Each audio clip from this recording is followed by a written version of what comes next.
We present episode 16 in the Green Valley Line, the story of a backcountry railroad in the early years of the 20th century. In Morristown tonight, there is great rejoicing over the news that the seemingly unavoidable sale of the little railroad has been once more staved off, for a time at least. Out on the west end, Mickey Donegan and Spider McGee on the 1290 are roaring towards Morristown with 37 cars of fruit behind them. Since leaving Brown's Pass this evening, the 1290 has made no stops. Spider and Mickey are still unaware of the good news.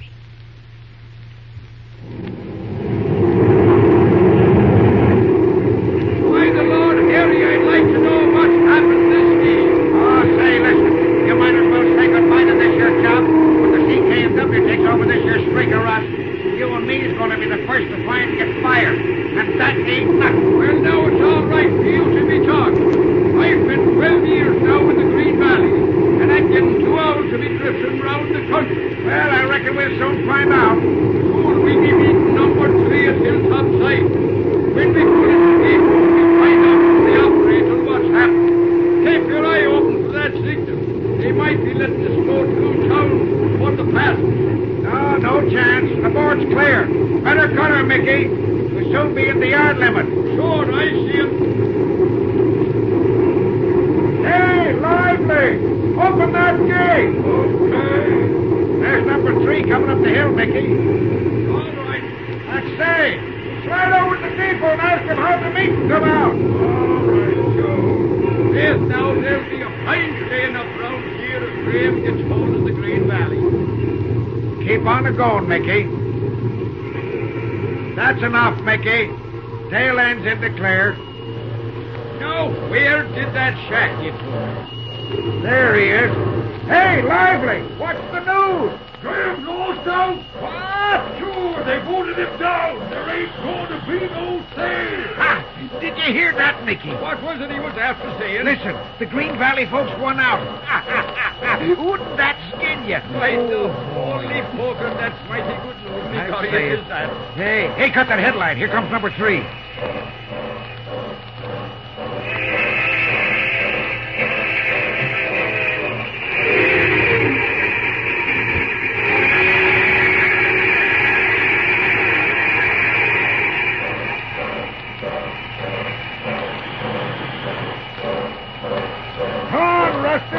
Bend that rail. Let's get out of town. Okay, Mickey. Me boy. We'll be dropping down the hill in a hurry. There'll be a hot time in Morristown this night.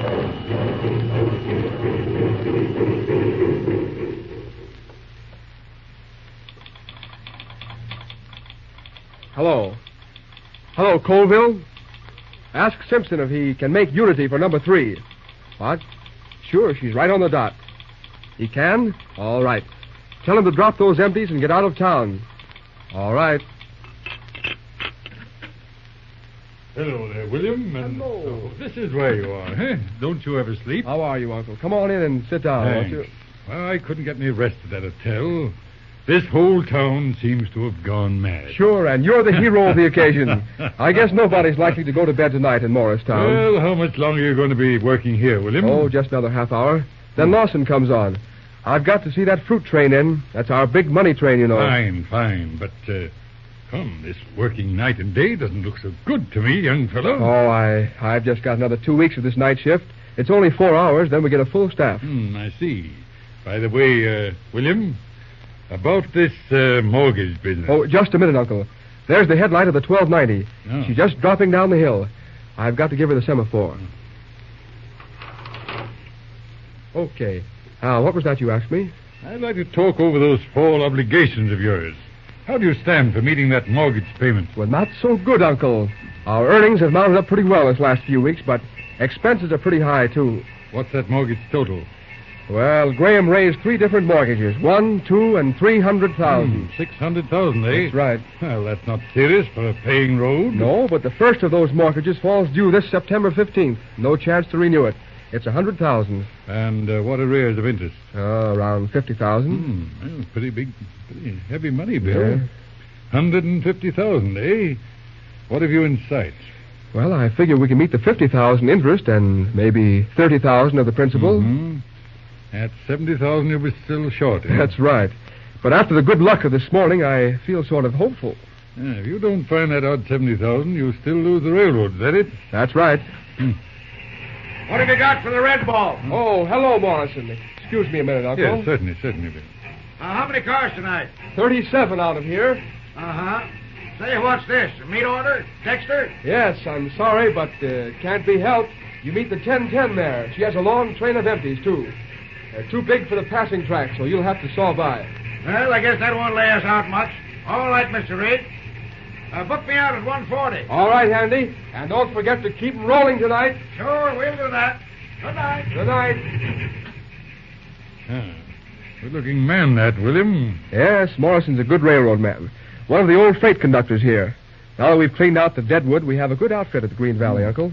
I wouldn't trade them for any bunch in the country. Well, that's fine. You know, Bill, you're doing pretty well with this railroad. Oh, I don't know, Uncle. We've had a lot of grief, but we've managed to get by. Mighty heavy load for a young man, Bill. Yes, I can stand it. How about this mortgage money? You tried the banks? Oh, sure, I've tried them all. They're pretty cagey. Nothing doing in that line. I see. Well, my boy, we'll have to see what can be done. See here, Uncle, you've done an awful lot already. Stopping that sale this morning. Well, I never really thanked you either. Oh, not a word, Bill. I thoroughly enjoyed it. Much better than going fishing. Well, you're going to stay over the weekend with us, Uncle?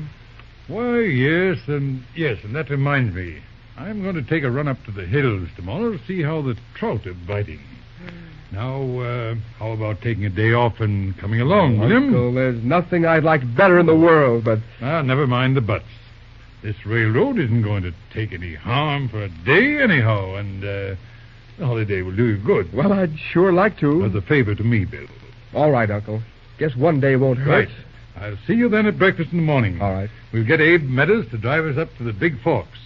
You can forget about railroads for one day at least, young fellow. Fine. Good night, Uncle. Good night, Bill.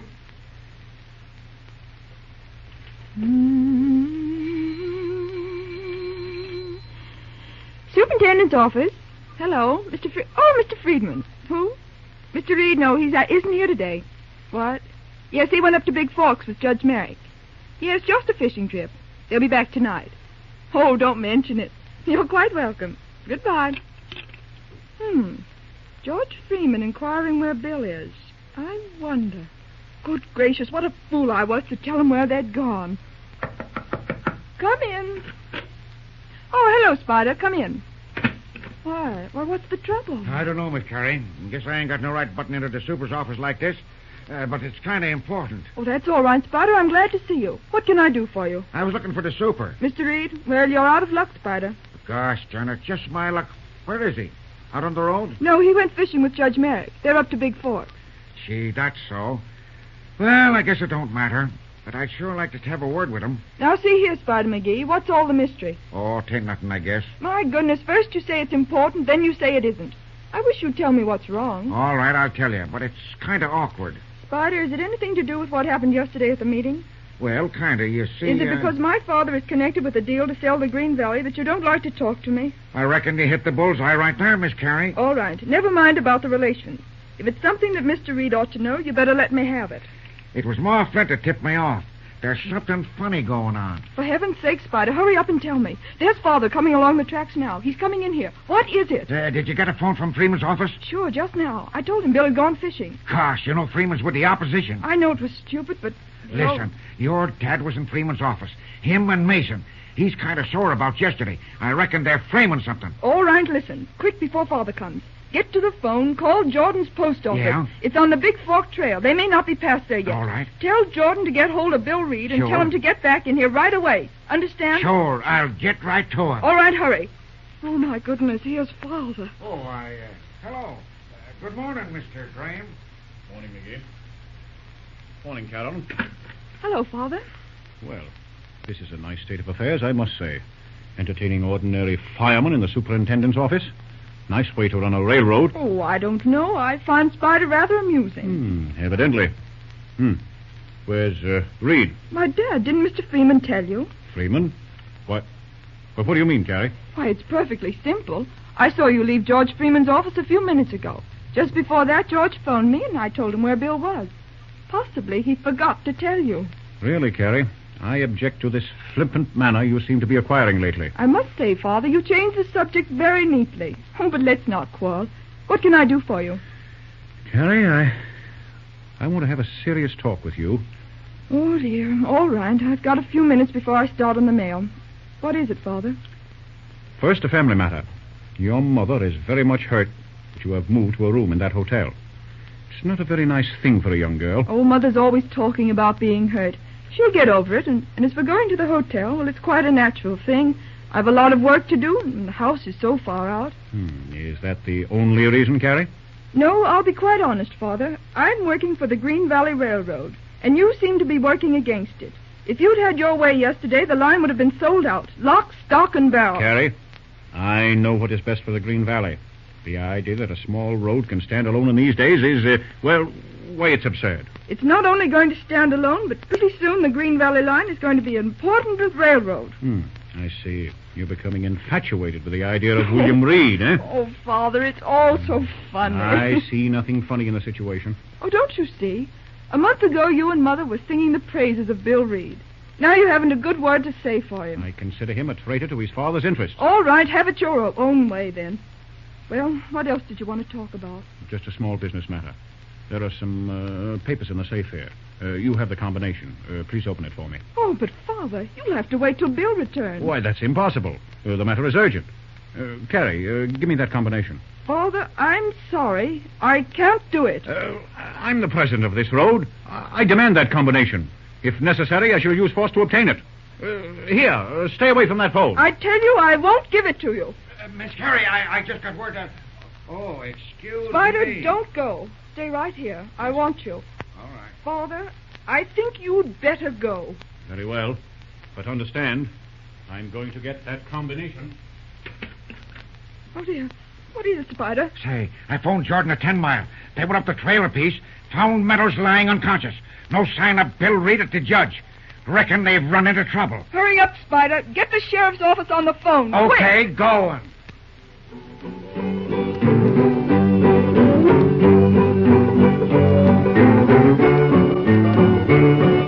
Another queer situation in the Green Valley. Bill Reed and Judge Merritt missing. Carrie Graham alone in the office. John Graham in another desperate attempt to upset the apple cart. Watch out for episode 17 in The Green Valley Line.